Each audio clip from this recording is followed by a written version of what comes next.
আসসালামু আলাইকুম। Electrical solution বিডির পক্ষ থেকে আপনাদের স্বাগতম। আপনারা আজকে একটা স্প্লিট এসি নিয়ে আসছি আমরা। স্প্লিট এসিটার সমস্যা হলো আপনার ড্রেন লাইন দিয়ে পানিটা পড়ে না, এসির উপর দিয়ে ওভারফ্লো হয়ে পানি পড়ে, যেইখান দিয়ে আপনারা আমার সাথেই থাকেন।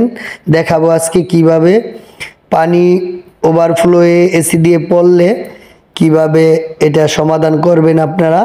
এই যে দেখেন এসিটা আমরা খুলতেছি, এটা হলো নেট। কারণ এই নেটের মাধ্যমে এসিটা দিয়ে সার্কুলার করে বাতাসটাকে ভিতরে নিয়ে ময়লাটা সাক করে পরে বাতাসটা দেয়, আর ময়লা থাকলে নেটটার মধ্যে আটকে যায়। এই যে খুলতেছি লাইনের কানেক্টরের কভারটা। খোলার পরে আমরা সেন্সরটাকে খুলবো। এখন পুরো এসিটা কিভাবে খুলবেন, কিভাবে কাজ করবেন এই যে দেখাবো আমরা। দেখেন এই যে কুলিং সাইডটা এইভাবে খুলতে হবে আপনার। শাটারের মোটর সাইডটা হলো এটা, আর এই সাইডটা হলো অপর পাশ। এইভাবে খুলে পরে মোটর সাইডটা খুলতে হবে। এটা হলো মোটর শাটারের, এটা হলো ব্লেড আপনার ইভাবেটারের ব্লেড।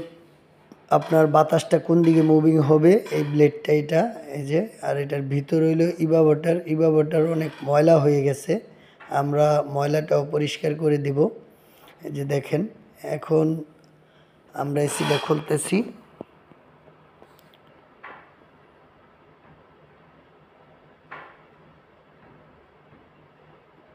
এই যে স্ক্রুগুলো সব খুলতেছি। স্ক্রুগুলো খুলে আমরা পুরা কভারটা খুলে ফেলবো ইভাবেটারের। এই যে দেখেন 6টা স্ক্রু থাকে সামনের সাইডে। এই যে নিচে স্ক্রুগুলা খুলতেছি। খোলার পরে আমরা পুরা কভারটাকে খুলে নিব।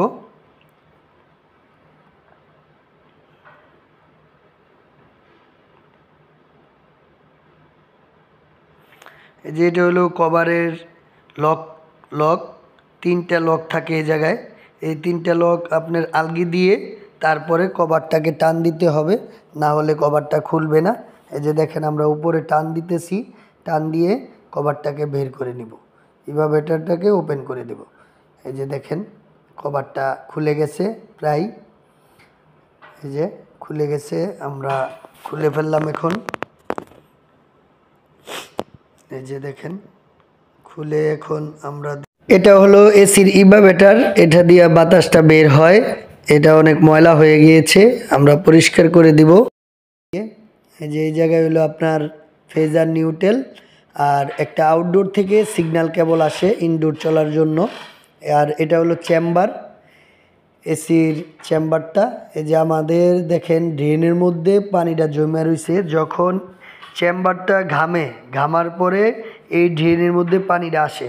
পানিটা সে যদি ড্রেন লাইনটা জাম থাকে তাহলে ড্রেন লাইনের পাইপ দিয়ে পানিটা না পড়ে এইখান দিয়ে ড্রেনটা ওভারফ্লো হয়ে বাইরের দিকে পানিটা পরে আপনার রুমের দিকে পড়ে।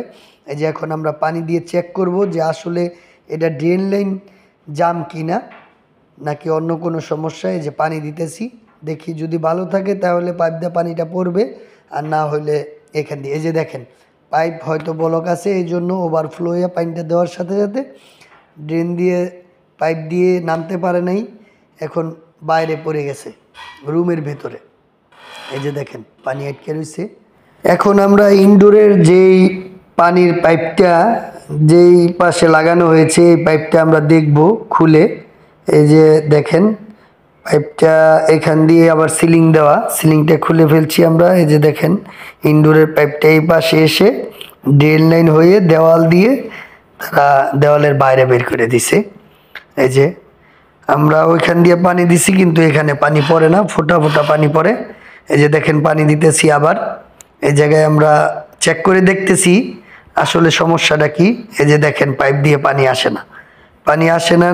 না আসার কারণেই আপনার এসি দিয়ে ওভারফ্লো হয়ে রুমের ভিতরে পানি পড়ে।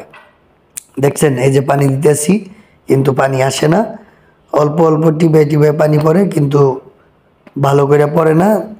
এখন আমরা ড্রেন লাইনের পাইপটা এখান দিয়ে খুলে দেখব, এখান দিয়ে কীরকম জাম হয়েছে, কীরকম ময়লা আটকেছে এটা চেক করবো। এই যে খুলে ফেলছি, দেখছেন সমস্ত পানি ভিতরে রুমের ভিতরে পড়তেছে, পাইপের ওই পাশে পানি পড়েই না, এই জন্যই ওভারফ্লো হইয়া ড্রেনের এসির এই পাশে পানি পড়া রুম ভেসে যায়। এই যে দেখেন কত বড় ময়লা আটকেছে, পানির শ্যাওলা হইয়া শ্যাওলা পাইপের ভিতরে ঢুইকা পাইপ জ্যাম হইয়া ড্রেন লাইনের পানি পড়ে না, এই জন্য এসিটা ওভারফ্লো হইয়া রুমের ভিতরে পানি পড়তো। আমরা এখন পরিষ্কার করে দিয়েছি ড্রেন পাইপটা, এখন আমরা লাগিয়ে দিব। লাগিয়ে দেওয়ার পরে আবার আমরা পানি দিয়ে দেখতেছি আসলেও ঠিকঠাক মতো কাজটা হয়েছে কিনা। এই যে দেখেন কিরকম পানির স্পিড, পাইপ ভরে পানি পড়তেছে দেখেন পানি। এই যে আর নিচে আপনার কত ময়লা হয়েছে দেখেন, এই যে ময়লাগুলো বের হয়ে গেছে পানির সাথে। আমাদের ড্রেন লাইন কমপ্লিট, এখন আমরা এসিটা ফিটিং করে ফেলতেছি আপনাদের জন্য। ভিডিওটা শর্ট করেছি তাই। এই যে এখন ফিটিং করা কমপ্লিট হয়ে যাচ্ছে, দেখেন কভার লাগাইতেছে, লাগানোর পরে শেষ। এই যে আপনার এসি এখন আমরা ছাড়বো, ছাড়ার পরে দেখবো কীরকম ঠান্ডা হয়, সব কিছু ঠিকঠাক আছে কিনা, পানি ঠিকঠাক মতো পড়ে কিনা। যদি আপনাদের সবার এই ভিডিওটা ভালো লেগে থাকে তাহলে আমার চ্যানেলটাকে সাবস্ক্রাইব করে দিবেন, ইনশাল্লাহ পাশে থাকবেন। নতুন নতুন ভিডিও আপডেট পেতে আপনারা আমার পেজটার পাশে থাকবেন। ধন্যবাদ।